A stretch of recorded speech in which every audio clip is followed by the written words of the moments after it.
Assalamualaikum warahmatullahi wabarakatuh. Polantas Aceh untuk masyarakat. Bersama saya Brigadir Nazeli dari Direktorat Lalu Lintas Polda Aceh. Halo Sobat Polri, hari ini hari kedua kami tim Ditlantas Polda Aceh bersama BPKA Provinsi Aceh membuka gerai posko pelayanan khusus bagi warga masyarakat Aceh Tamiang dan sekitarnya yang mengalami kehilangan maupun kerusakan dokumen kendaraan baik itu BPKB, STNK maupun SIM.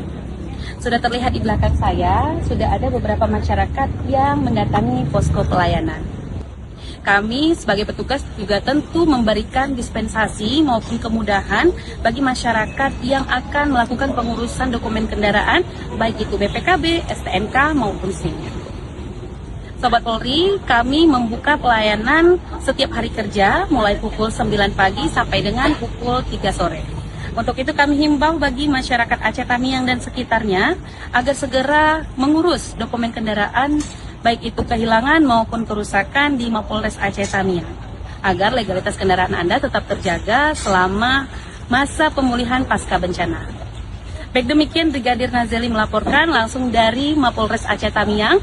Wassalamualaikum warahmatullahi wabarakatuh. Polantas Aceh untuk masyarakat, Polda Aceh Metuah menuju Aceh yang masyhur.